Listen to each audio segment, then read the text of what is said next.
Well, welcome to the very, very first podcast of the Hostile World. Um, we are going to be doing some cool stuff today. And with me today is my friend Scott. And I'm Doc Elliott. We'll tell you in a minute who we are. Um, First, we'll get into what the hell this show is about.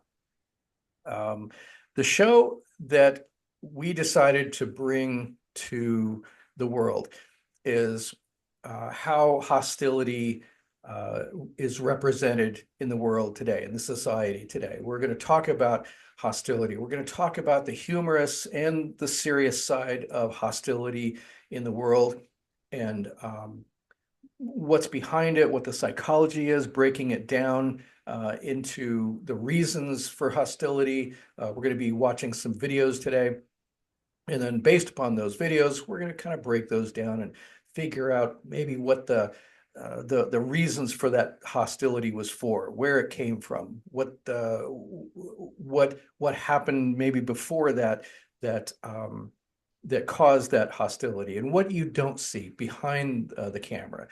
Because a lot of times when we see videos from Instagram and TikTok, we see one view of it. And so we're going to bring a little bit more facets to those videos and kind of pick that apart. Also, we're going to talk about how it affects just us as a society, how it affects our mental health as a society, and maybe even just ways to make it better, make hostility go away, just calm our world down just a little bit. And so that's kind of in a nutshell what this show is about. This is the very first show, episode 1, and we'll see if we just don't mess it up. And that's the best we can hope for today. We'll do our best to. Awesome. So I'm Doc Elliott. I've been in the business of hostility for pretty much over 45 years. I run a company called the Phoenix Training Group, and the Phoenix Training Group it trains facilities, organizations all over the country in trying to reduce hostility, reducing violence, workplace violence. So my training goes into facilities. We've trained over 1 million people over the years. I started in 1976, 77, and we've been going ever since. So I know a thing or two about hostility and how to prevent it, how to mitigate it, how to make it a little bit better. And so that's one of the reasons why I wanted to bring this along with Scott to the airwaves here and see if we can lend a couple of perspectives on things and improve people's view of hostility and maybe even calm it down just a little bit for all of us. And then I'm going to turn it over to Scott. Scott Galbraith is my buddy. I've known Scott for a very long time, and he even admits that. So that's awesome. I do. I tell Scott? people that. So, yeah, Doc and I, we actually met working in psych hospitals together. He was training the violence prevention program at that time, and we've just been lifelong friends ever since then. I've had a career in technology. I'm an artist. I'm a writer.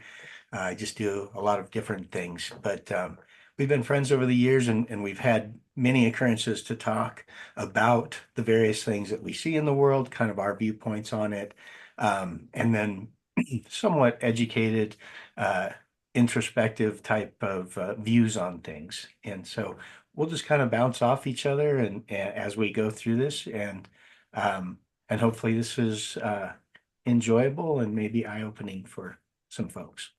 Yeah, I hope it's helpful to some people. These are conversations that Scott and I have had over the years, over the decades, really, about these kind of things. And so we just decided to share some of our conversations with you and see if we can kind of pick this apart ourselves, and see if it makes sense to anybody else. So I like your background. Very nice background that you have, Scott. A And friend gave it to me. It's really really, cool. Yeah. that's very nice. And I have to point out that because everybody always asks me about my background, not my background of me, but my background behind me, because most people think it's not real. It is real. Okay, this is real. All of this is real. This is my office, part of my office here. I call it the dungeon. So there are a lot of things that pertain to my work. I've worked in forensic psychology and a lot of other things in the hostile world. So, and then there's Nurse Betty back there. Um, she goes with us sometimes in our training. We actually take her along with, and she's actually even got her own Instagram page, by the way. It's like, where is Nurse Betty this week? Because a lot of people like Nurse Betty. They take pictures with her, and those show up on Instagram sometimes. So yeah, this is 100% real behind me here. She's the actual Um, celebrity amongst us. She is. She's got more views than I do, I think. So now we're in a competition. So take that, Betty. All right. Well, I'm really happy to be here. I'm really happy to be doing this, and it's something I've wanted to do, and Scott and I have been talking about it for a while. So we decided just to jump in and start this thing. So that's where we're at. So welcome, Scott, and welcome anybody who happens to be watching this after the fact. And we will be doing these live at some point.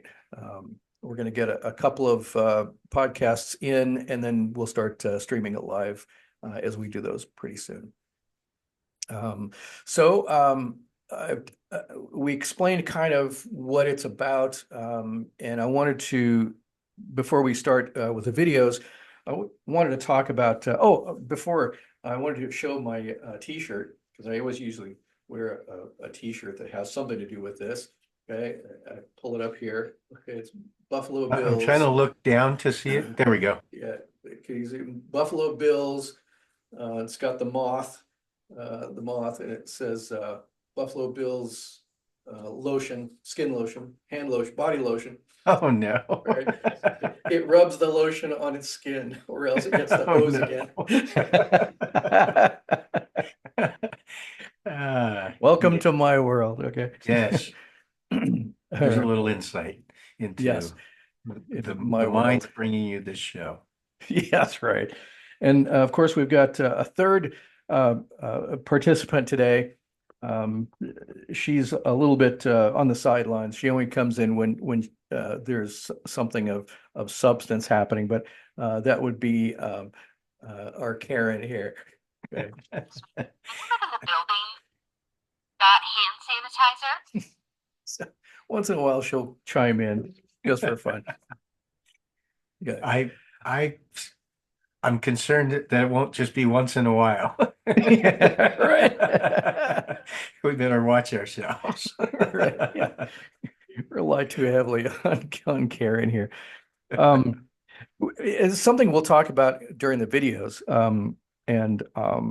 This is Karen in the phenomena of Karen. And actually, Scott and I have talked about this before. The phenomena of the Karen. It's something that both of us feel really strongly about, that we would both really, really love to get that label removed from our society, removed from comedy.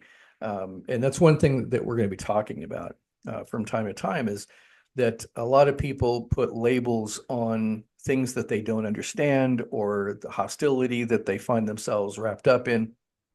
And it's very easy to call somebody who's upset a Karen. And I don't think that's fair. I've never thought that was fair. I don't like the term. It's just that there's so much of this going around, and it's just so accepted. And it's something that we'll talk about. There are videos that I'll show that are under the category, because we have categories of hostility that we're going to be talking about. And one of the categories are hostile Karens. Now, I want everybody to understand, that's not a category that I have developed. It was all of the so-called Karen videos I'm going to show um, are already labeled as being Karens. So they're nothing that I am labeling because I don't support the whole Karen philosophy. But they're labeled as Karen videos. They're even channels that are like the Karen channels. Um, so with that being said, I want everybody to understand that that's nothing that I am labeling a Karen. I'm going to advocate the removal of that from our vocabulary if I can do it. I'm going to work on that. And that's one of the points of dissecting these videos is that we see a video and they call somebody a Karen for being upset or going off at people. And what a lot of people don't understand are that a lot of times the people that they're talking with, like somebody at the counter in a restaurant or in retail, and they're both yelling. A lot of times, the person who actually started the problem might be the worker that the so-called Karen is yelling at, and so. But you didn't see that on the video. You didn't see that part. You didn't see what they said or did to actually upset that person. And a lot of the videos I've seen that are full videos, they had every right to be angry at the person. They don't have the right to throw things at people and malign them and cuss at them. But being upset, I can totally understand why they would be upset sometimes. And so that's part of this show is just understanding that it's not just a simple label that we're going to be talking about. Does that Well, make and sense? in I think our society has kind of grown into this where we're so ready to reduce an individual to a label. Yes. I mean, whether it's a Karen, whether it's an election denier, whether it's a anything, we try to put it into one or two words that then represents a full picture of that person, and they're either condemned or glorified into that role uh, in everyone's eyes from there on out. And I think Yeah. that's, it's been perpetuated from the media down, and now we've even adopted it as individuals. We'll look at somebody and go, they're that, and that's it. That's all they are anymore. And that reductionist ability of ourselves I just think that's what's so harmful is when we make somebody just flat, one-dimensional in a box. Yeah, yeah, and I totally agree with that. And we've seen it develop over the decades and labels that whether it's a mental health label or whether it's a professional label, and usually those come from people who don't know how to either research what's really going on, or they don't have the knowledge of what's really going on or what's happening with that person. And so the label is easy. And you don't have to have much knowledge at all to be able to throw a label on somebody. And so yeah, I totally agree with you. And it's just getting more pervasive in our society, and it's just easy. It's the easy way out, and that's kind of what our society is about right now. Is everything that's the easiest solution, the fastest, easiest solution. Nobody has an attention span these days. So many people just don't. We can get everything we want in a split second without having to wait in line, wait for anything. You can have your groceries dropped out of the sky by a drone at the push of a button. So nobody has to wait. Nobody has to do anything. Nobody has to research. Nobody has to know a lot. They just have the quick answer, the quick solution. But to be clear on that, we love it. Mhm. That's what's Oh, so oh yeah. awesome about modern times also Yeah. is that wonderful ability to just boom, boom, boom, move on. Yes. And yeah, I think one of our approaches here, though, is just recognizing potential harm in that. We're not Mhm. condemnative of it. We're not saying, oh, No. modern society is terrible or anything like that. It's just a simple recognition of an aspect of modern society that we hope to offer some insight into. Right, exactly. And that's why in the very beginning, I wanted to make it a balance of comedy here and seriousness and that there's no one answer to anything. There's no one solution and there's no one viewpoint.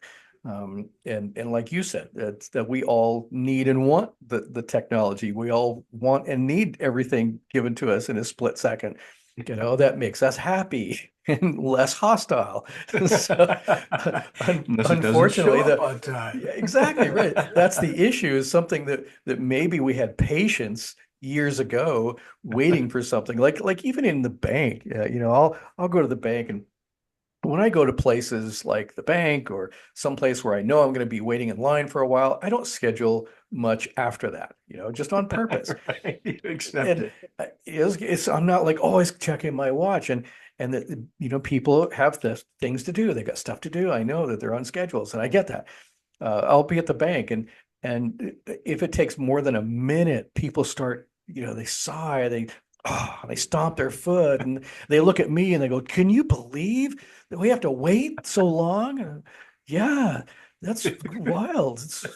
You know, it's great because I'm just, you know, doesn't bother me, but but I understand that it is a problem for some people, and so it's hard to exist out there without being inundated with other people who just don't have patience anymore. And the patience is the lack of patience is what starts to spawn the hostility, and you could just see it building with people, you know. Well, it's the expectation versus the reality. Yeah, true. And that's all too often, whether it's the computer that's aged and it's now taking a minute to boot up, and you're like, this Mhm. is my life's ending because it's taken so Right, long. right. Or the other night, it was the internet. We just had some kind of Oh, Wi-Fi issue, and I don't know what it was, but I'm like, oh, this is like dial-up speeds. right, And like, that's so unacceptable. right, right. And years ago, we appreciated the dial-up speed because that was Yeah, amazing. I used to wait like the entire day and overnight to like download something. And I knew it. Yes. That's how long it took. And it was like, okay, well, I'll set this to download and I'll check back in tomorrow morning. Yeah, you know, go do other stuff, other Yeah. productive things. Yeah. All right. So, um, Expectations versus reality. yeah, oh, yeah. So I totally agree with you. One of the first things we wanted to talk about on our schedule, um, before we get into the videos, are current events of what's happening around the world, because that's kind of where we want to start first and talk about what's happening around us currently at the moment. And we'll talk about this on every episode. So, yeah, this week, which is, by the way, it is November 21st, 2024, just letting people know what day it is. It's been a very boring week, don't you think? You know, Well, not much happening there is one around the thing, but world today. it wasn't hostile. It was that Bitcoin hit $99,000 Wow. today.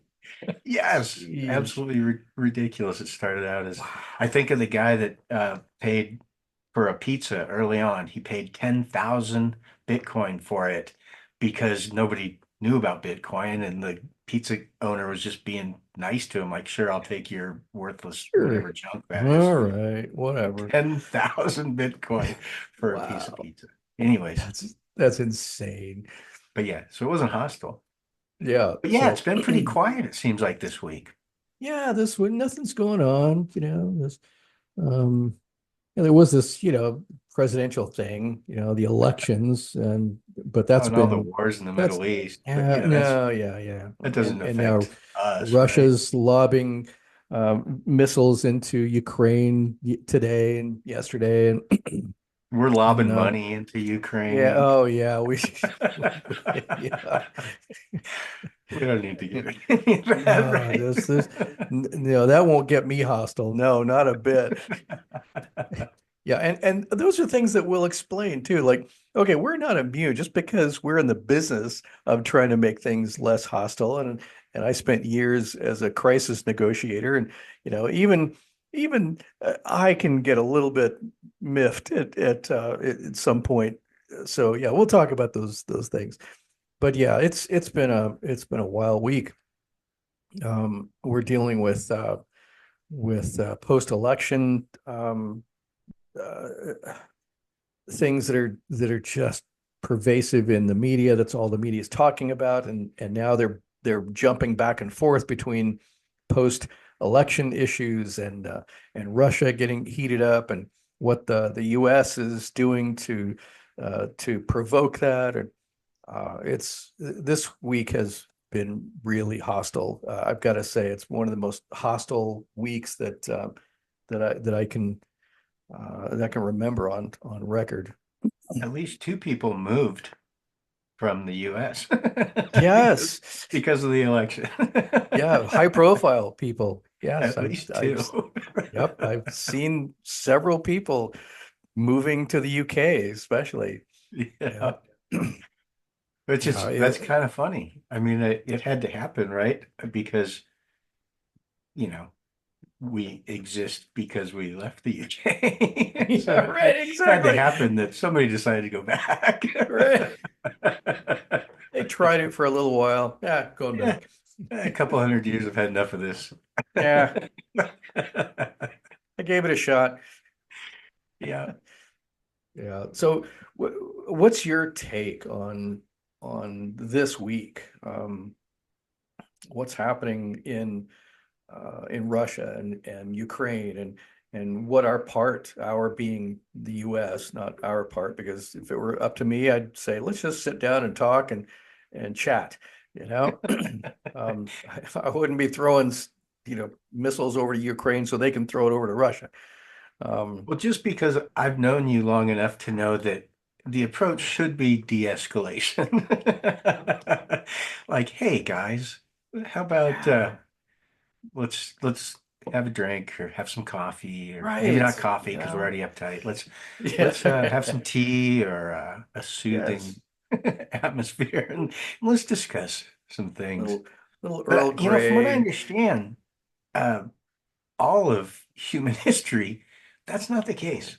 That's not how we lean to just letting things pass. No. So, if anything, what your proposal is an interruption in what's normal for Yeah. humanity.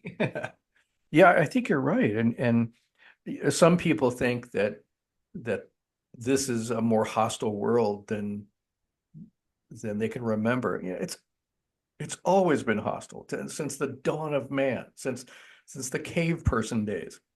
It's conquest. It's decimating the tribes of the other people so they can get more food or land or whatever. They've been fighting ever since the dawn of man. Domination and ownership. Domination. Yes, yes, absolutely. And that's So this how is nothing new.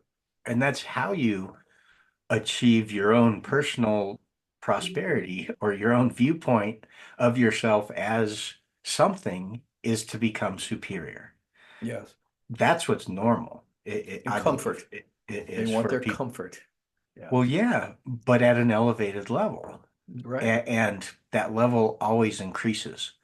Like I think it's just normal for us to, we have this, but we want this. Mhm. So we'll do whatever. And some people are good intentioned and do whatever to get there. Others are ill intentioned and do whatever it takes to get there. But then that's still not satisfactory. So now we Yeah. need this one, Right. the gain or more, the concept of more. Yeah.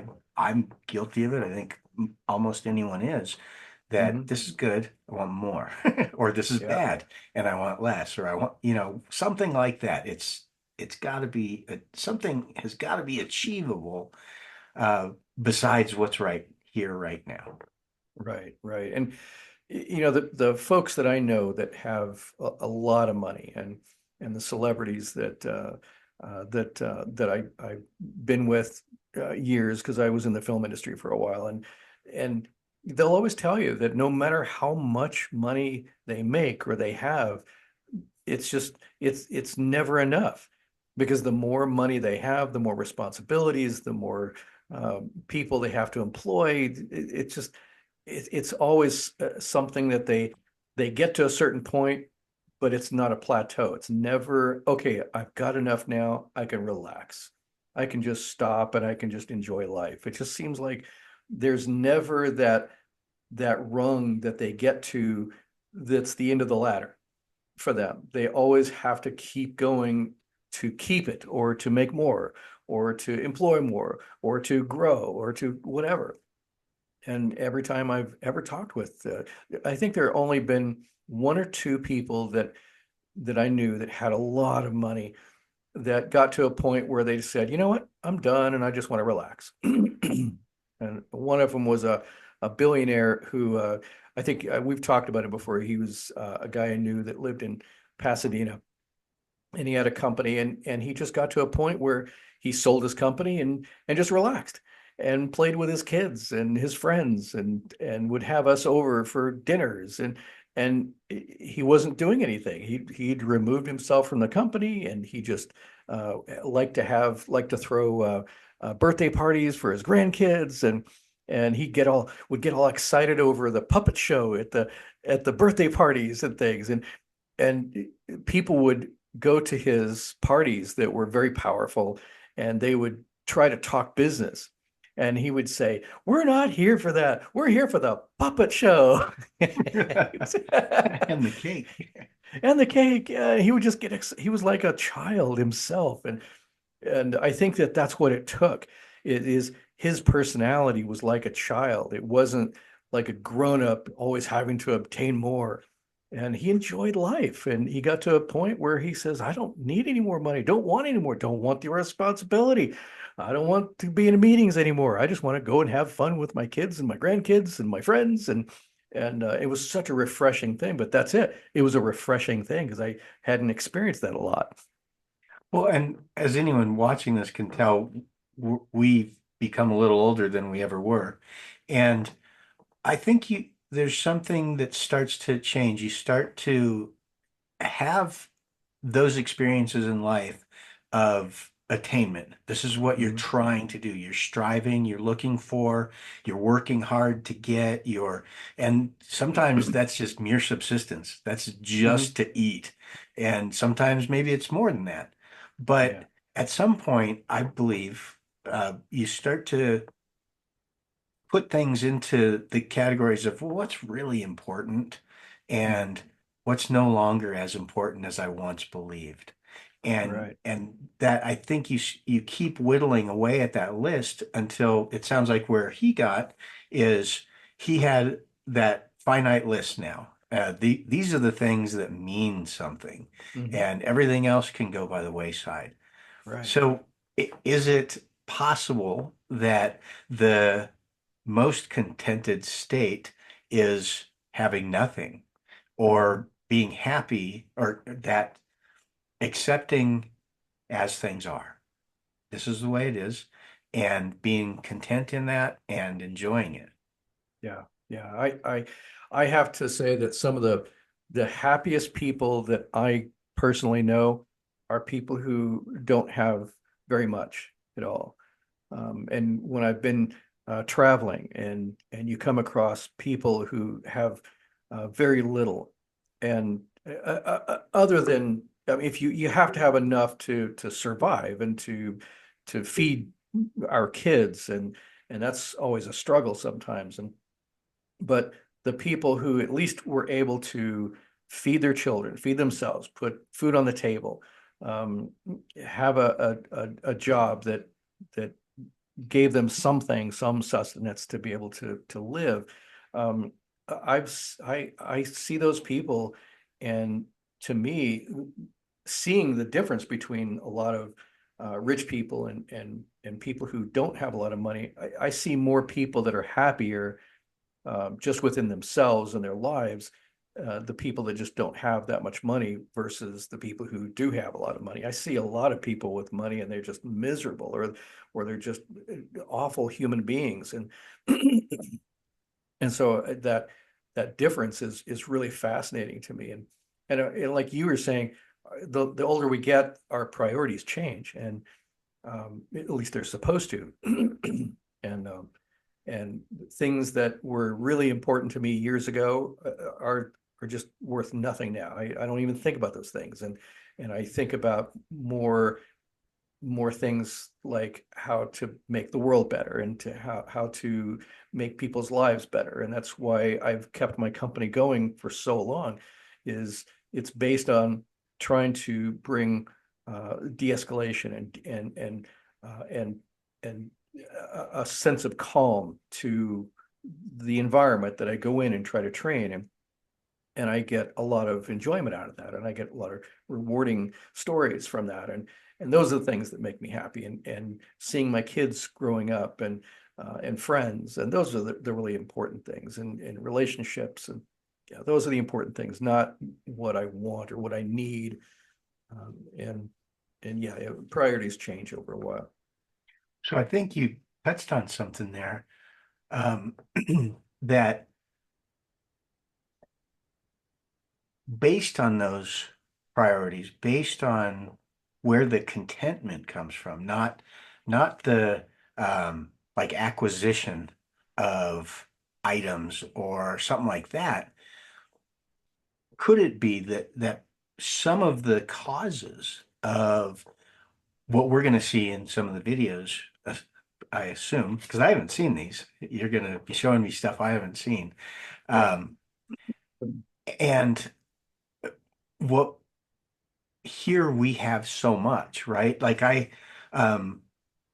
many other people groups around the globe that have barely the dirt they stand on Mhm. and have a joy about them. They have Mhm. a vivacious life.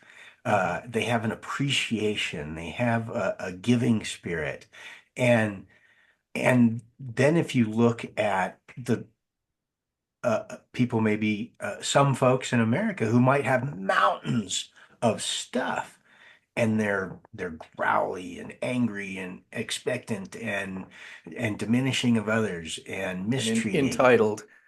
entitled, only because we do have so much. Like our poorest people here are better than what is the number? It's like 93% of the rest of the planet, Right. um, with the least here. So that could be a foundational thing of that expectation level of how things are supposed to be, and why that extra minute at the bank is so intolerable, because it shouldn't be like this. I'm so Mhm. used to it being great. Yeah, yeah. No, I totally agree with that. Well, we'll get into those as we go on along the episodes. We'll talk more about what's going on and how to break down society and what's going on with the world and our own backyard. Um, and you are, by the way, you're in Colorado, Yes, and that would be Colorado Springs, correct? it is. Terrific. I am in Missouri. My office, I still have an office in Los Angeles, but I currently live in Missouri. And I spent over 45 years in Los Angeles. I grew up in Missouri, went out in 1980, stayed for about 45 years, and just came back a couple of years ago. And and that speaks to um, the priorities too. Um, because I didn't think that I would ever leave California. Um, and based upon, I didn't leave because of what's going on in California and all the trouble in California. And I didn't leave because of that. My priorities changed, and I wanted to come back and raise my kids in Missouri for the last few years I had with them as they were growing up, because I have young kids still.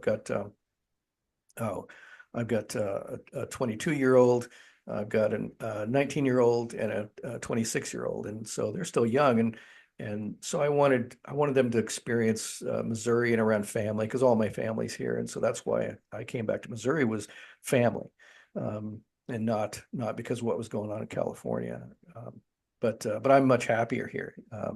In priority wise, I'm much happier here, and I'm I've never been a a person who loved the big city. Give me a little cabin by the creek and I'll be happy for the rest of my life. You know, that's just who I am. So yeah, we'll talk about those things. And Scott alluded to something that he has not seen the videos. So we thought that this would be a good balance of the fact that I have seen the videos, and I'm going to be showing the videos for this show. And so this is blind for Scott. So he's seeing them fresh. And so he may have a take on it that I don't see because I've seen it over and over and over and looked at them, picked them out, and then I'm just going to throw it up there. And then Scott's going to see it blindly. And so I'm thinking that he may have some different perspectives just seeing it for the first time too. Might make me angry. Yeah, right. Some of them might. I'll be going off here. I mean, I know. It's It's like I have one category. It's I think it's, what is it? Oh, I'm looking at the categories right now. Like with good reason, you know, like hostile. All of them starts with hostility. You know, like healthy hostility. You know, that's the one. The healthy hostility. It's like, you know what? They went just all over the place, and I have to agree. You know, I think I would be angry too if somebody did what somebody did to them. You know, like pranking them or something. So yeah, we have different categories, and for now, our categories are empathy within hostility, and that's just in among the hostility. We have people like you and myself and a few other people who are really trying to adopt a more calm, empathetic view on hostility and see if we can do some good with that. Our other categories are healthy hostility, hostile active shooters, because that's on the rise, and we just have to talk about that in terms of hostility, hostile authority, hostile bullying, hostile children, hostile comedy, hostile criminals, hostile entitled people, hostile families, or domestic hostility. This is one that it's very interesting. It's First Amendment auditors, and I'll talk about that a little bit later. It's a very, very interesting category that I really want to spend some time on. Hostile games, hostile Karens, not my choice. They're all labeled that on the videos. Hostile karma, hostile media, pranks, predators, unfairness, video games, hostile in the wild. That's the one we'll talk about the most is the category of just hostility in the wild, and even political hostility. So there's a few more, but those are some of the ones that we'll talk about within this. And if anybody that's watching this and wants to give us another category, you're free to do that. And I encourage people to send in if you're watching this, and if you like the show, you don't like the show, you have some suggestions for the show, we're not going to get upset because we don't take it personally. We can't guarantee that. But... Yeah. All right. I'll take it in a de-escalation sense. That's right. I won't take it personally. All right. Now, before we have our format a little bit honed in, we're going to share some videos now. There we go. Okay.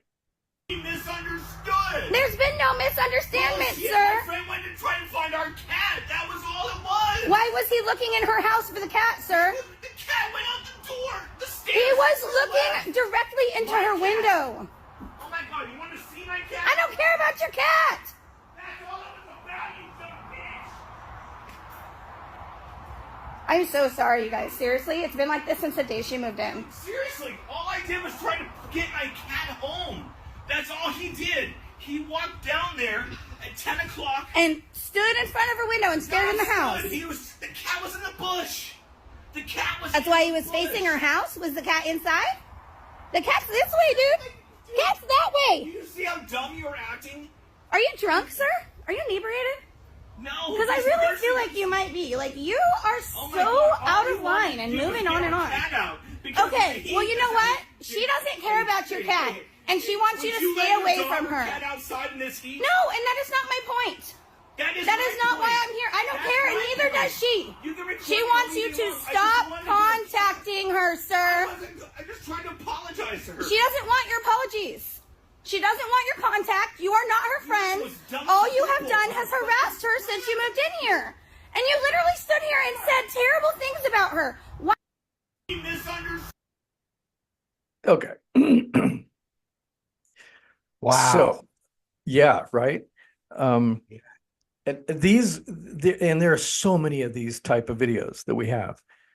And so looking at this for the first time, what are your reactions, your impressions? And then we'll dissect First it a little thing bit. is like that need to control the other person. So either yelling louder, being more forceful, cutting them off, Mhm. making, but they're both like trying to, it's failed communication. Like they're both trying to, here's my side of the story. And Right.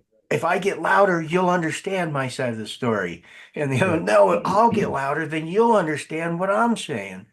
And neither of them have any regard for each other. Like it sounds like she's trying to stand up for someone else and do whatever that other person couldn't do and tell this guy to knock it off or whatever.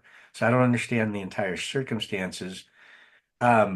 He is convinced he didn't do anything wrong, that Right. he's just looking for his cat and you should leave me alone because I was just trying to get my cat. I don't know. It sounds like he was trying to get it inappropriately in some way that offended someone else, and now this lady's standing up for her and trying to. But none of them seem to have any clarity on an actual solution. If she said, "Sir, never communicate to my friend again," and he said, "Okay," and went inside, I don't think it would have ended. They No. both seem to have this need No. to continue to engage with each Right. other. Right. Yeah. And that is one of the cruxes of how most hostility keeps going and accelerates and gets worse, and then people get hurt or get shot or worse, is the need to control, and that neither one is willing to compromise or back down or listen, or get the other person to listen, and it just gets worse. And so what you touched on is pretty much how everything like this goes in most cases, because we're kind of hardwired that way, because both people want to win, both people want to be heard, and that's why That's the people, key. yeah, they want to be Both heard. have that desperate need. I want Yes. you to understand me. Correct. Right. And that's what therapy is all about. Is when people go into therapy, they want to be heard. They want their positions to be known and heard and understood. And it's so difficult to do that oftentimes we need a third party to go in and structure that to where both can be heard without causing more hostility. And so without that third party, things like this just don't go well, because there's nobody to point out, okay, how about if we say it like this, or ask it like this, or rephrase it like this, where people use would. I feel when you say Exactly. Not you did this or you did that. It's like, okay, so how I see this is this. How I feel is this, right? And yeah, it's a little, it feels a little bit rehearsed, but that's the only way that things get solved like this. And to not do things like call names. There was a point where, did you see where he really started to escalate? And it was when she was, and not her fault, because there's a lot that you don't see before this as well. So understanding a lot before this is the key as well. But when she started saying, "Are you okay? Are you drunk? Are you mentally ill?" That's when it just shoots up. When people start calling names and they start throwing things back at people. And a lot of times people say that just to hurt the other person. It's like, in a really bad domestic argument. Um, People start saying, you're crazy, and that will get everybody escalated when somebody tells you something like that, because they know that it's something you're not supposed to say, and it defames you as a human being. And so that's where people really go off. And so the moment that she started saying that, it was over. There was no coming back from that. Well, and so from her side, does she interpret what she's saying as being helpful? Like, is it like, oh, I get it. Why he's so unreasonable is because he's drunk or he has brain damage, or, is it that she thinks she solved the problem? And so she wants to let him know, here's the solution, is that you're obviously messed up. Right. So if you could just accept that you're really messed up, we're good here. Yeah, right. Yeah. People are not hardwired to help that much to be that helpful. They Well, here's an usually say it interesting thing. because they want to hurt the other person. They want to escalate them. It's domination. She wants Yeah. to dominate this to Correct. make him get it. Right. But here's an interesting thing. As we are observers of this, notice these other people down on the side Yes. of the stairs. They're not leaving for nothing. This No, is no. like this is the so best great. show. This is the best show this week. And they'll talk about it as if this was a terrible thing. Can you believe the ruckus? And they're so loud, and he's crazy or she's crazy, but they're going to be telling people about this because it is exciting to them. Notice how when we're watching it, me personally, like my heart's getting elevated. Like Mhm. I'm engaged in now this activity of theirs that, I've no business being there. It's not my Right. thing. Right, right. But But we I, can't not watch. It's like yeah, watching I a train feel wreck. engaged. And Mhm. same with these folks down next to the Right. stairs. Exactly. And this is why one of the reasons why TikTok is so successful is there are so many videos of people having a window into other people's lives, good, bad, or horrific. Um, and so people can't not watch this stuff. And that's why people scroll until 4 a.m. because they see this stuff and they go, "Oh my God, that's great." And then the next one, "Oh my God, that's crazy. Oh my And they, gosh, co- that's and they collect these videos into folders and make their friend in Colorado watch them. right." In a therapeutic way. Yeah, and it's fascinating that the triangle here exists where he thinks he's right and he wants her to understand or to listen, and she thinks that she's right and wants him to understand or listen. And then the two down below, they think both of them are unreasonable and just want to shut up. They just Well, don't. and another interesting thing, he uh, more than once decided to disengage and like and go inside. But then he comes right back out because he Right. still hasn't had enough. She still doesn't Correct. understand. Whereas she's never made any attempt to walk away from this. No. She's going to stay here till the blood Yeah. pours. She is not backing down whatsoever. Yeah. And that need for conflict, we as human beings are built. That's our hardwired part of ourselves, is that we look for conflict, and sometimes we get wrapped up in the conflict, and through no fault of our own, we're in it and we want to win it. We want to win that conflict, just like wars. We want to win the war in the conflict. And so it's such a fascinating thing to watch the dynamics going back and forth. And it's that Pyrrhic victory. Like whoever wins here, do they? do they win? You Right, know, exactly. so it doesn't matter if like he right now just got on his knees, bowed down to her literally and said, "You are so right. I am so wrong." I don't believe she'd be happy.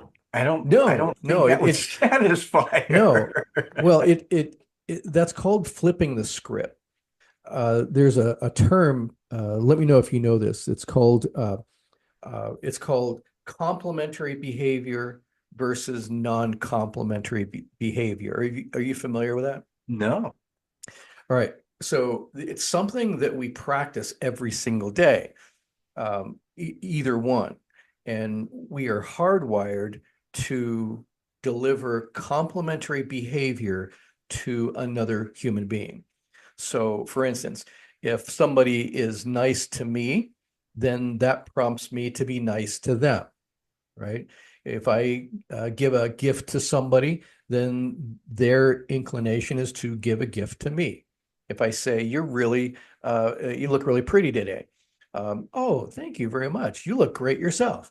That's called complementary behavior, where we deliver back the same behavior that we put out. And that's why we're hardwired to do that. What we're not hardwired to do is deliver what's called non-complementary behavior. That's just not how humanity works. But this is the best way to stop a fight, a conflict, anything like this, is what you just said just a second ago. If he just said, you know what, you're so right. You are so right. I'm so sorry. That's called non-complementary behavior, because it's not normal for him to just stop and go, you know what? I'm being a jerk. You're right. I am a jerk. Yeah. She says, you're just a jerk. And he says, you know what? You're absolutely right. I can be a jerk. I'm probably being a big jerk right now. And I'm totally sorry for that. What does that do? It's exactly what you said. That would mess with her, because that's not supposed to happen. You're supposed to say, you're a jerk too, because that's what I'm expecting. That's what I'm trying to get out of you, is to call me a jerk too, because that's how we're hardwired. And so if somebody doesn't do that, that's called flipping the script, and it messes with the person. And if he says, you know what, yeah, you're right. I'm being a jerk, and you're right. And you know what, I'm just going to cool off, and you're right. And what that does, it would make her go inside her head, go, what? Wait, whoa, wait, no, that's not right. That's not supposed to happen. He's supposed to tell me that I'm a jerk. And that's what the internal dialogue is saying. And so that gives her nothing to come back with. If somebody says, I'm so sorry, I am being a jerk, you're right, there's nothing to compound on that, because he's not giving her that ammunition. And so if she keeps saying, well, you're a jerk, that just makes her look like an idiot. Right. And so it prompts, because the fight's it starts, over and you're still exactly punching. right. Exactly. Exactly. And so if she says, I'm so sorry. There's been no misunderstanding, Shit, sir. my friend went to try and find our cat. Sorry. If she says that, then that gives nowhere to go. And that is the best way to stop a fight. That's the best way to stop hostility. It's the best way also to deal with bullies. That's in the training that I do, how to combat bullying. That's something that we teach kids, is to not just giving up. It's not saying you're right because you believe that they're right. Sometimes it's just saying, you know what, you're right, because I'm invested in stopping this fight. I want to stop this to happen, and that's called non-complementary behavior. And it's like what Gandhi, his whole philosophy and his whole life was based upon non-complementary behavior. They tried to kill him. They tried to push him into the ground. They tried to just annihilate his character, and he was always, you know what, I'm still going to be kind to you. Martin Luther King, he was the same way. They tried to just do so much terrible things to him, but he would not give the terrible behavior back. He would always say, I love you anyway. no matter what you do to me, I still love you. I still want have your best interest. There's nowhere to go from that. It's the And love so your that, enemies. The yes, it love your is. It's enemies, love the your, turning the other cheek, the things that yeah, are just very abnormal for us to right. do. And that's the key. It's abnormal to our system. It's like, whoa, that doesn't make any sense at all. They're supposed to hate me. They're supposed to call me a jerk. That doesn't make any sense. And so what it does, it initiates critical thinking because the people involved in a fight like this are using reactive thinking. They're not using critical thinking at that moment. If they used critical thinking, they would actually have productive things to say. So they're engaged in reactive thinking. And if they flip the script and do the non-complimentary behavior, that actually promotes them to use critical thinking, and they have to think, what, why, what, wait, hold on. Why are they saying that? That doesn't make sense. Now what do I say? Well, now if I say you're a jerk, I look like an idiot. And so maybe I should calm down. Well, and There's so many things that think happen. about some of the things we were talking about earlier, and she's kind of demonstrating it here too, in that we're kind of like bashing on her, but I mean, they're both engaged, right? But how she's made these generalizations about him. Like, you've done nothing but harass her ever since you moved in. I Mhm. suspect that's not a true statement because No, he probably had other things to do. right. I'm sure he's slept sometimes. He's probably gone to Yes. work. He was looking for his cat sometimes, and so he's probably Yes. done other Yes. things. But the way she's been able to frame him is that he's this harasser of a friend or somebody she Hmm. knows or something, and that's it. That's the whole thing. So until Yes. he becomes not that, until he moves out of that box and is no longer the nothing but a harasser of this lady, she's unable to relent. Right. And it goes back to what you said about labeling people, because she's just labeled him and he has labeled her. And they're just, that's all they are. You're a harasser. Well, you are just harassing me. And so it just goes back and forth. They've labeled each other. I did find the cut of his shorts or pants have like tuxedo tails, but behind his knees. What is That's a style I'm unfamiliar with. That prompts hostility right there. And that's what it is. This whole video is really a fashion crime, It and that's is. what she's really upset. That's the root of the Right. problem. Right. Yeah, I think you're absolutely right. That's what it all comes down to.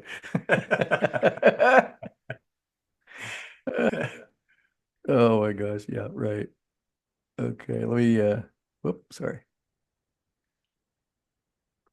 All right, let me this one's just I don't know where this came from. This has no I think this one doesn't have any sound, but it's just a really fast clip. It's how things escalate so quickly, and then how things go badly so quickly. Oh, it's And not the Chick-fil-A cows, is it? no, no, Have you it's seen that one? Where there's the Chick-fil-A cow standing with the sign that says "Eat more chicken," and then like yeah. these two chickens come and they start beating up on him, and so then more Chick-fil-A cows come in, and there's this huge Oh, brawl of chickens and cows fighting in it's this it's park. the chicken and cow gang fight. Yeah. So yeah, there's one guy in this video that he's trying to end the fight um a little bit way too hostility wise, but he totally misses. You'll see. Just hold on.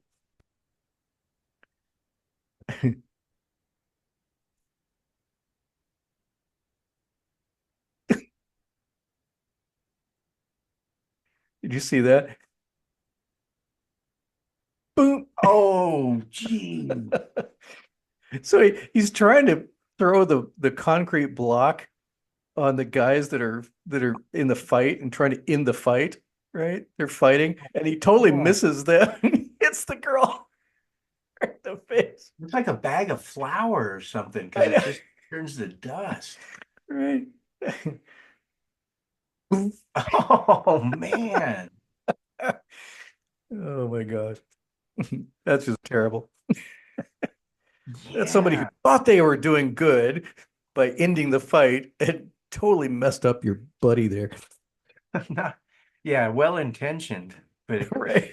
seems to have gone sideways. Uh, let's do this. All right. I'm concerned that you're enjoying these too much. That one in particular, it was just too crazy. All right. All right, so we're gonna share this one here.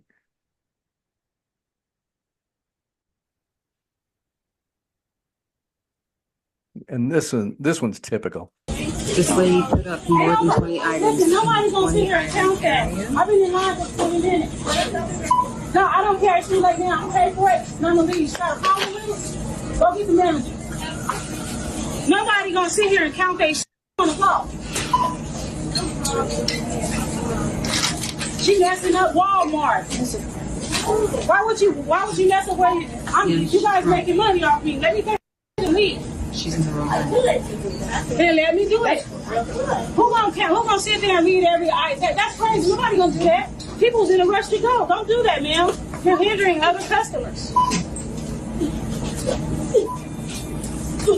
You think I'm gonna sit here and count? Oh, 20. No, I'm not gonna do that. I wanna go. I just got off of work. I'm tired. I wanna go home to my family.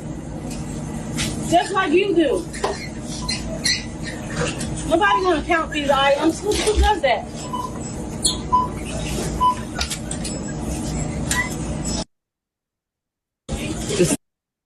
All right. I am entitled to what I want. It doesn't matter what anyone else wants.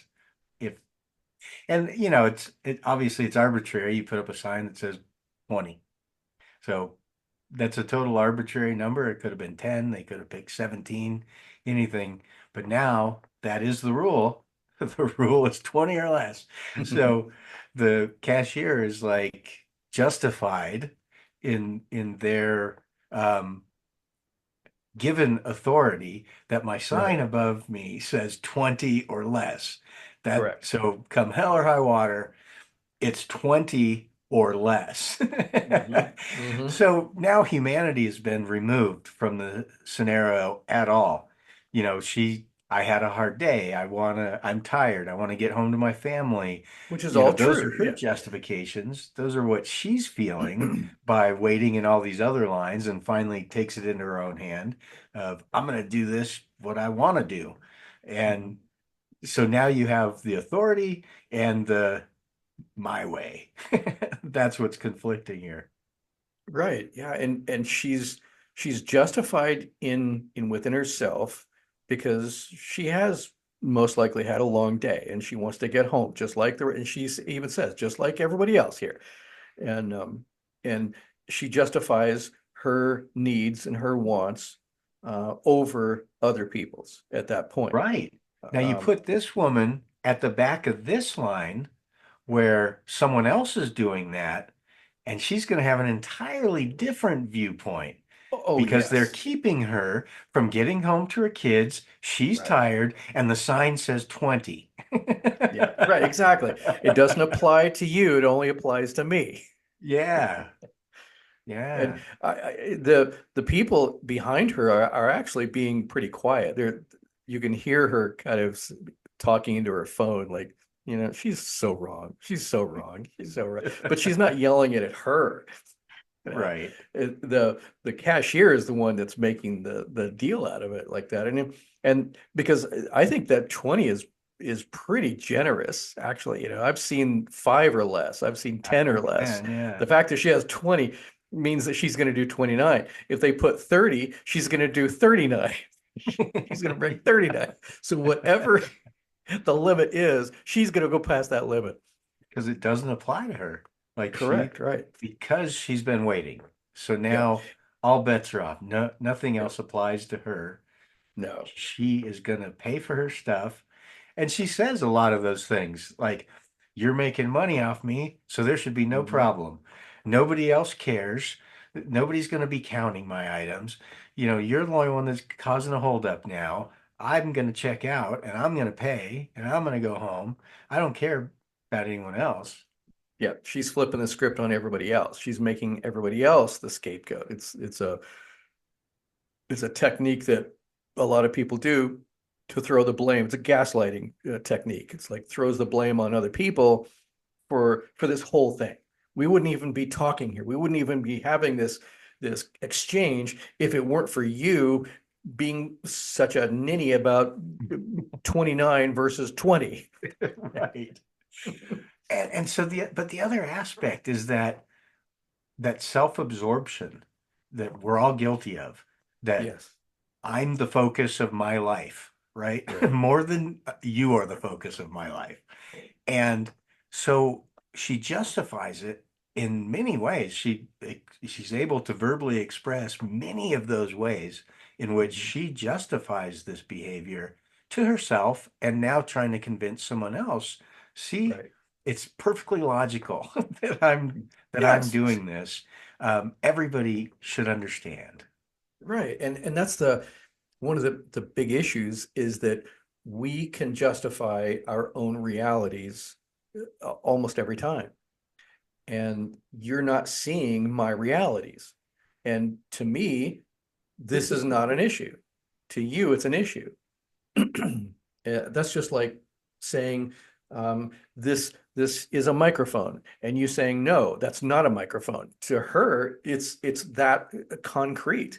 Mm-hmm. This is because of you. It's not because of me. He's And now adamant it's a about it. simple power struggle. It is. It's like the kid and the teacher, the kid and the Yeah. parent, the whatever. It's now they're both dedicated to winning this situation. Correct, right? Which is almost every conflict on Earth.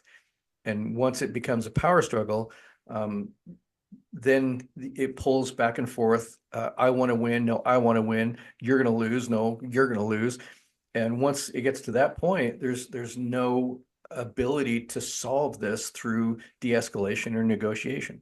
Once you get a power struggles destroy the negotiation process. The only way to solve a power struggle, whether it's philosophically, psychologically, or physically, the only way to solve a power struggle is by force, not by de-escalation or negotiation. So once that power struggle has begun, it's really, really difficult, if not impossible, to solve that through negotiation or de-escalation. Right. So And- like the possible outcomes from this point on are either the cashier is going to run her stuff just to avoid the further Correct. delaying everyone else in line and relenting on her side, Right. or she's going to stand firm and say, sorry, you get nothing.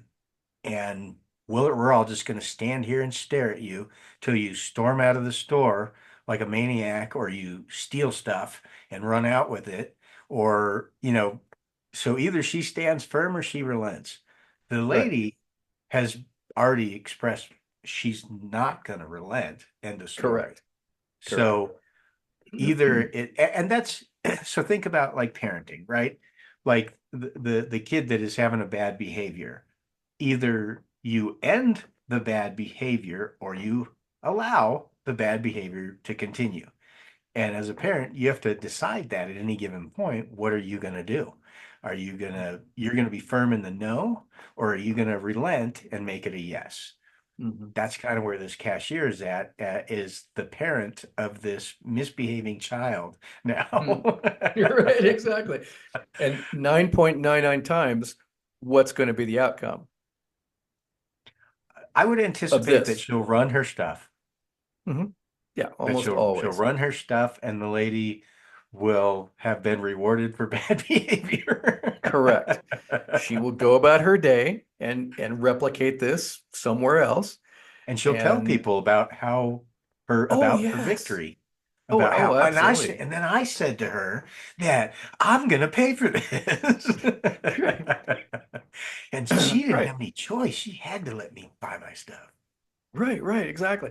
And then what's that going to do to the cashier? So what's the effect that that's going to have on the cashier? Think about how horrible her day is right now. And this is just her job. Obviously, she's not making a ton of money. They're No. not paying her a ton of money.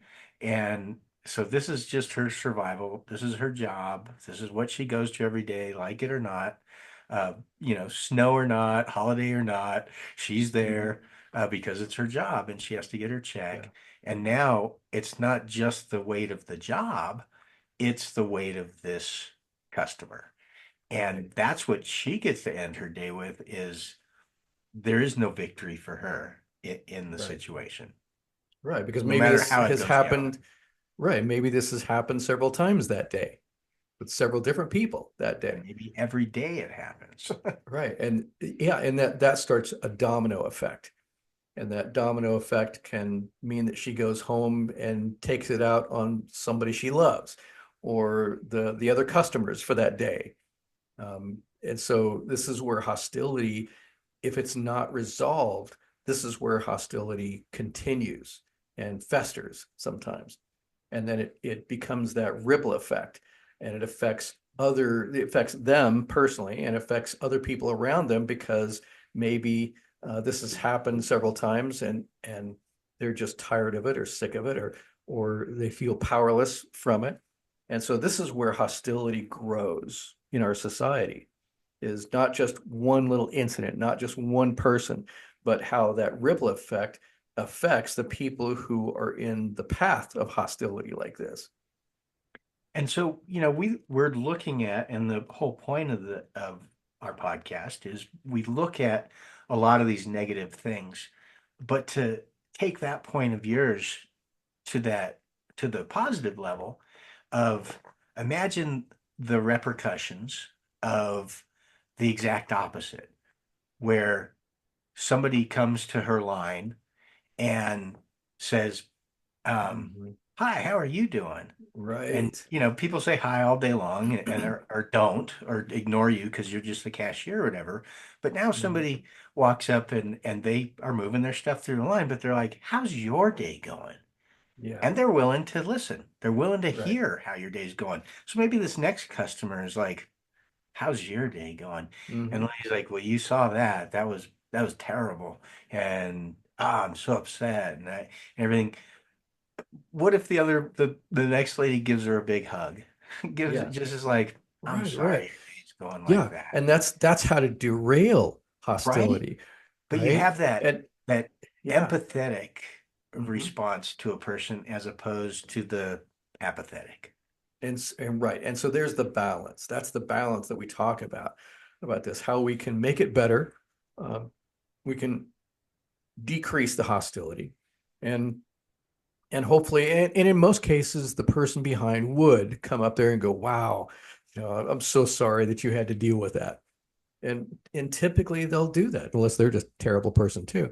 And they're like, oh, I'm glad that worked because I got 24 Right. items. Right, exactly. 9 out of 10 times the person behind them would say, wow, I'm so sorry that happened. That was just uncalled for, right? And that's what I would do. If I see that happening, then that's exactly what I do. Because I've witnessed things like this and I've done what you just said. I say, how do you feel? How do you feel for this? Sorry that you had to deal with that. Well, you So just think about it's happened to you, it's happened to me, it's happened to everybody maybe at some point where out of the blue, somebody pays you a compliment. Somebody you pass on the street or the cashier or whatever, and they're like, boy, your hair is really nice today, or you're so nice. I really like talking to you or hearing from you. And years later, you can pull Yeah. that compliment will Yes. show up in the back of your mind and you'll just remember it. And it's like those rainy day thoughts where Yes. you just are like, it brightens your day years from now. It can brighten your Yes. day. Those little tiny things we can do can have Right. such a lasting positive effect on people and Right. brighten their If anyone future. out there yeah, if anyone out there doesn't think that what they say, positively or negatively, affects other people, they're incorrect. It's Yeah. especially what you're saying about just giving somebody an act of kindness from their heart, and it to come out to somebody, it really changes their day. I saw a TikTok not too long ago where this girl was having just a horrible, horrible day, and everything was just going horribly, and she was just going to go home and cry. And one customer came up and just complimented her and told her how well she was doing, and just made her feel better. She says it turned everything around for that day. And so one little thing that people can do to try to help somebody's day is worth it. A lot of times you never see the outcome. You don't get any thanks for it, maybe, but it creates that ripple effect that I talk about. The ripple effect can either be positive or negative. And so that was one of the crux of my training, is to create positive ripple effects to make the world a better place. And we've all been guilty of it. We've all ruined someone's day. We've all ruined Mhm. somebody's moment, or for a little bit, we've done something that left somebody in a worse state than what that had they not encountered us. We've all done that at some point. Yeah, That's just a reality of life. But right. when we make a conscious effort to make people's day better, or at the very least, don't ruin someone's day. Yes, right. Yeah. No matter That's how good you're to strive feeling or for. what you're dealing with, at the very least, try not to ruin people's day. See, I like that philosophy a lot. Let's do one more here. I'm going to go back to.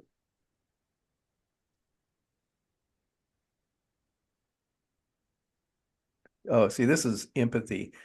This is putting empathy into a situation where you have the opportunity to become hostile. And some people in the same situation would. And then you have somebody who really practices empathy and chooses the empathetic route instead of the hostile route. Oh, nice. Way to spoil the video for me. Gotta prime it a little bit. Okay, here we go.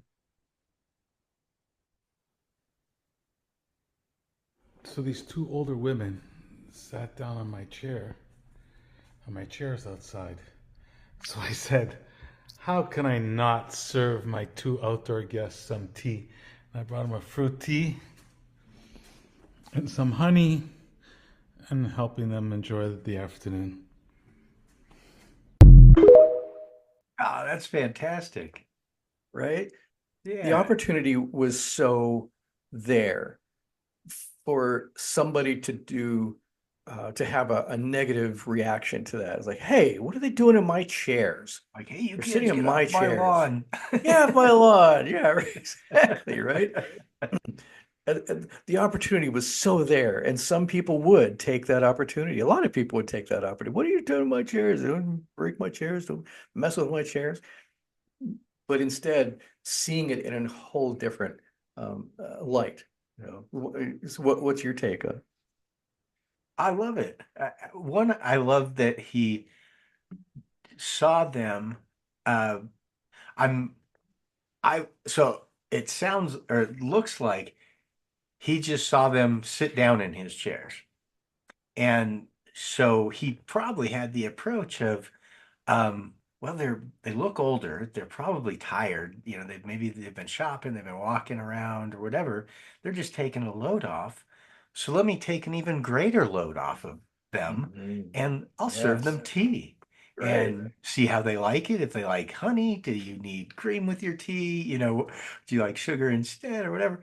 And just that genuine embracing of an opportunity to help, to serve another person, to give into them, to just be like, I have my life and I'm going to give a part of it to your life.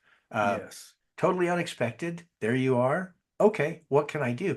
And just that spontaneous ability to recognize an opportunity to help another. That's fantastic. Right. And completely unexpected on the ladies' part, I'm sure. Oh They would never expect that. Rarely right? expect to get tea if you sit in someone's chair. I know, right? Yeah. And do you think that they're going to remember that the rest of their lives? Absolutely. How They're going great to is talk that? about that. They're going to tell their families. They're going to tell their friends.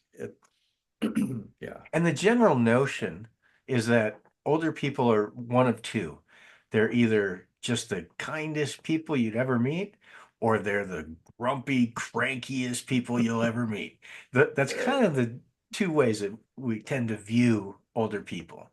Right. And to think that, they are already probably the type of people that are passing on goodness to others, Mhm. because aren't all grandmas like that? I mean, Yeah, that's just how they right. are, right? In our They- minds, yeah. Yeah, they love helping other people. They love other people, and Right. they have joy, and they give to others and stuff. But did that enhance it? How much more did that um, give them faith in humanity, give Mhm. them an insight into that people do care, even about us Yes. old people, that Right, kind right. of thing. Exactly. And it goes back to what you said about just, passing that along and people don't expect it and it does have that ripple effect and that just one little act like that can change their whole outlook. Maybe they were having a terrible day. Um, and just the fact that somebody's nice to them can restore a lot of faith, like you're saying, and in humanity. And we need more of that. And so that that situation, I've seen so many of those situations go the opposite way, where somebody sees them on their lawn or whatever and says they can't, it's just that legalistic viewpoint of they can't do that, they're not supposed to do that, they shouldn't do that, that's against the rules, that's against my rules, and I've got to let them know my rules and that they're wrong, and they take that opportunity. Instead of before you act, just take a step back, take a breath, let your brain engage, let you do some critical thinking a little bit and go, just like he did, you know what? That would be really nice if I served them tea. I bet they would like that.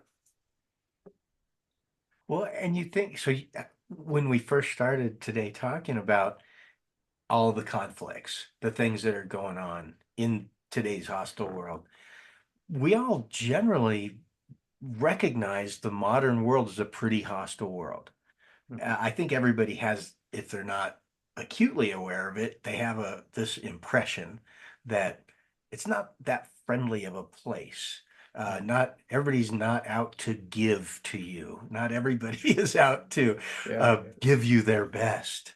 No. So that's the We general expect the impression. opposite. Yeah. Yeah, you expect the opposite.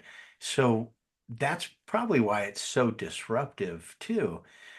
Those the kindness, the things that leave an impression with us are when somebody breaks out of that mold and is an exception to what's expected in today's world. We love it. We all adore those kind of things when we experience them, when we see them, when we can be the ones offering them. It is a lasting impression on anybody that gets to encounter that. Yeah. Yeah. And that's why we individually should always strive for an empathetic response to anything and maybe go outside of your comfort zone sometimes and not just have that gut reaction, that reflex, and just take a step back, take a breath, let your brain engage, do some critical thinking and say, how could I make this better? How could I make that person's world better today? And that's always my viewpoint. And family and relationships that I've always been in is how can I make that person's world a better place today? And that's I know that just about you. my motto. Yeah, thanks. Yeah. Yeah, and that's And that, always been my philosophy. so that tea video is like just maybe one level down from puppy videos that you look at and you go, "Aw." Right, exactly. I Like, know. "Aw, that's How, so great." how could you not do that? Oh, poor little ladies. It's so nice that they sit and get tea. Oh, it's great. And Yeah. maybe that a video like that can prompt somebody to go, you know what? I'm going to do that. That's really a cool thing to do. I'm going to do that. You know, next time my grandma's out in the back porch, or next time I see a little lady that's tired on the street, you know, give them some nice little thing, and you know, And prompts people to. don't be surprised if it's not the British trying to get their tea back in to the US. Right. If they sponsored that video, so we're Yeah, on to right, them. right. We're on to them. Oh, see, I get it now. All right, that's enough videos for today. All right. So Good discussions too. Thanks. yeah, I think it was good. It was a good first episode. Final words, takeaways from today's show. Just, I mean, on my part, I hope that somebody is able to bear with watching our video and that it leaves a positive impression on them. You're not feeling too hostile about it. Yeah, that we didn't make it. You know, we've made videos before that probably made people hostile. So hopefully Right. that was not the case today. And Right, maybe we're evolving. Yeah, hopefully we as a society are evolving in some way. In some way. Yeah, Yeah. I think But no, I've my enjoyed this, and Yeah. I hope anybody that gets to see this enjoys it as well. And maybe we'll set a time format on future ones, and Yeah, we'll be a little hopefully more refined. absolutely. But I think this was a great first episode. That's my take on it. Good. Yeah, takeaway for me is that it has a lot of potential, and we covered a lot of good things today, and always try to create that positive ripple effect in our lives, and just strive for that. Next week's show, just like you said, we'll try to hone some of these things down. We'll be working with the formats and the equipment, and we'll see if we can evolve this into something that's positive each time and gets better. Yeah. Sponsors for today are just the company that's sponsoring this, where you can find these podcasts, or Phoenix Training Group. And within the website, the phoenixtraininggroup.com, there is under resources, I believe, I'm not sure where it is, but under some tab there on my website, phoenixtraininggroup.com, you'll find podcasts. And so we will have two different podcasts. One is the Hostile World that we are doing today, and the other one was what do we call the other one? We had Pop Psychology Live. Yes, right. That's right. Pop Psychology Live, and we have some of those online as well. That's on YouTube, Pop Psychology Live YouTube, and this will be on the Hostile World YouTube, the Hostile World podcast. I think it's And the the Phoenix Hostile Training World Group. podcast. The Phoenix Training Group website, you'll see other side. You'll see a similar logo to this one. That's how you'll know you're at Phoenix Training Group if you go there.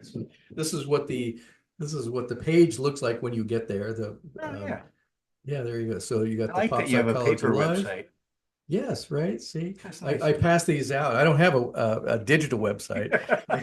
I just pass the papers out to them, right? I do love the paper. I'm a fan of paper Right. more than So, yeah. websites. So yeah, when you go to the website, the Phoenix Training Group.com, then you'll see the podcast, and you'll have your choice of looking at the Pop Psychology Live or the Hostile World podcast. Those were fun too. Yeah. So there we go. All right. So it's a hostile world out there. Let's find a way to make it a calmer one. That's my philosophy for today. Yeah. And since it's a hostile world, try not to add to it. Yeah, at the very least. All All right, guys. We will sign off for today and hopefully see you another time. Thanks Thanks, for everyone. tuning in. Bye-bye. Thanks, Scott. All right.